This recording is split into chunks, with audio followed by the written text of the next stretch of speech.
Mga ka-sports, mainit na usapan ngayon sa mundo ng Gilas Pilipinas at PBA. Isipin niyo ito may nagsabi na dapat na daw tanggalin si Scottie Thompson sa Gilas lineup para mapalitan ng rising star na si Xavier Lucero. Habang sa kabilang banda naman, isang 3-time NBA champion ang nagbigay ng mensahe kay Kai Sotto tungkol sa pangarap nito makapasok sa NBA. At hindi pa dyan nagtatapos ang balita dahil sa paparating na sa PBA ang isa sa pinaka-hype import sa kasaysayan ng liga, si Bol Bol. Ano nga ba ang tunay na nangyari sa usapan tungkol kina Scottie Thompson at Xavier Lucero? May pag-asa pa ba si Kai Sotto sa NBA? At kaya bang dominahin ni Bol Bol ang PBA? Kung trip mo po ang ganitong content, pay one of follow at pa-subscribe na din. Tara po, simulan na natin. Ito, Mrs. Thompson claims his might. Mga ka-sports, Scottie Thompson versus Xavier Lucero sa Gilas. Sa isang episode ng Podcast Sports na hosted ni Sir Paul Salado, naging guest ang Gilas Pilipinas head coach na si Tim Cone. Dito nga ay nagtanong ang batikatang sports journalist na si Homer Saison ng isang medyo controversial na idea. Ayon kay Homer, gusto raw niyang makita sa Gilas ang 6'6" high-flying forward na si Xavier Lucero. Pero may isang malaking tanong. Kung papasok si Lucero sa lineup ng Gilas Pilipinas, sino ba ang tatanggalin? At dito nga ay binanggit niya ang pangalan ng former PBA MVP at Ginebra star na si Scottie Thompson. Ayon kay Homer, posible rang mapalitan si Scottie o kaya naman si Chris Newsom para mabigyan ng slot si Lucero. So ngayon mga sports, sagot ni Coach Tim Cone. Pero agad itong sinagot ng head coach ng Gilas. Ayon sa kanya, na-invite na raw nila si Xavier Lucero sa Gilas pool noon. Ngunit may problema. Hindi pa raw kumpleto ang FIBA eligibility nito mga sports, especially ang papers nito, para makapaglaro bilang local player. At bukod pa doon, ipinaliwanag ni Cone na hindi basta-basta ang pagdagdag ng player sa national team. Kapag nagdagdag ka ng player sa pool,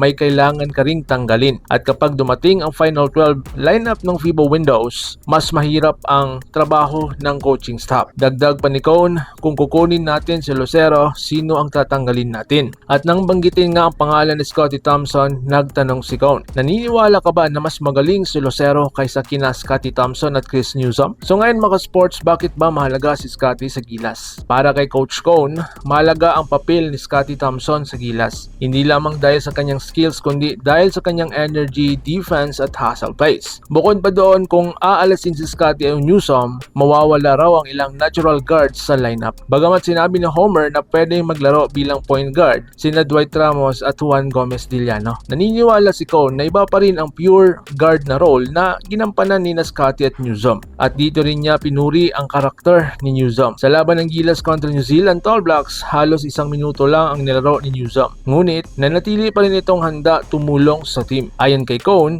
iyan daw ang klase ng dedikasyon na kailangan ng national team. So ngayon naman, ano ang mensahe ng NBA champion kay Kai Sotto? Dito naman tayo sa ibang segment ha. Samantalang mga sports, habang mainit ang usapan sa Gilas lineup, may magandang mensahe naman para sa ating Pinoy big man na si Kai Sotto. Ang nagbigay ng payo ay walang iba kundi ang 3-time NBA champion na si Danny Green. Habang bumisita siya sa Pilipinas, sinabi ni Green na wala rong imposible para kay Kai Sotto kung talagang pangarap nitong maging kauna-unahang full-blooded Pinoy na makapaglaro sa National Basketball Association. Ayon kay Danny Green, kung ano man ang ginagawa ni Kai ngayon sa training, kailangan pa niyang doblehin ang effort. Kailangan daw nitong magpalakas pa ng katawan, mag-improve ng skills at magpatuloy sa pag-ensayo araw-araw. Kapag nagawa raw ito ni Kai, posibleng dumating ang tamang oportunidad sa NBA at malaking advantage na raw ang kanyang 7-foot height na bihira sa modern basketball. So dito naman tayo sa PBA. Bol Bol pinaka-hype import daw sa PBA. Pero kung excitement ang pag-usapan mga ka-sport, may paparating na isang napakalaking event sa PBA. Malapit na ang kanyang debut sa Philippine Basketball Association ang dating NBA big man na si Bol Bol. Ang 7'3" freak of nature,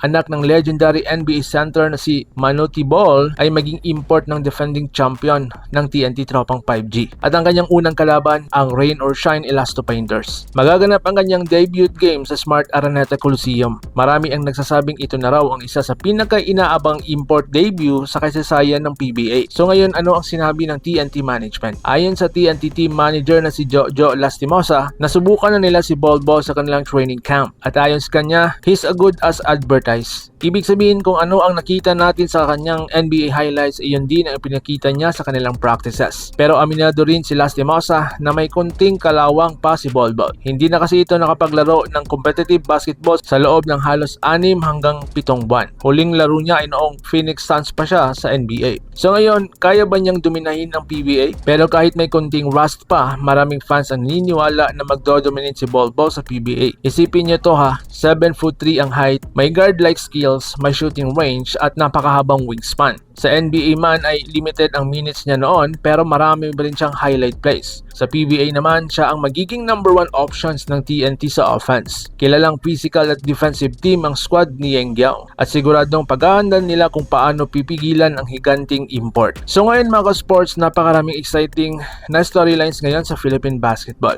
Ang debate tungkol kay Scottie Thompson versus Xavier Losero sa Gilas, mensahe ng NBA champion kay Kai Sotto at ang inaabangang PBA debut ni Bol Bol. Ngayon mga sports, gusto naming malaman ang iyong opinion. I-comment nyo sa baba at babasahin ko yan. Dapat bang mapasama si Xavier Losero sa Gilas lineup? May chance ba si Kai Sotto sa NBA? Ilang puntos kaya ang magiging stats ni Bol Bol sa kanyang PBA debut? Kung magustuhan nyo ang video nito, like, subscribe at i-share ninyo sa kapwa nating basketball fans. Laban Pilipinas puso, so paano? Ingat po kayo.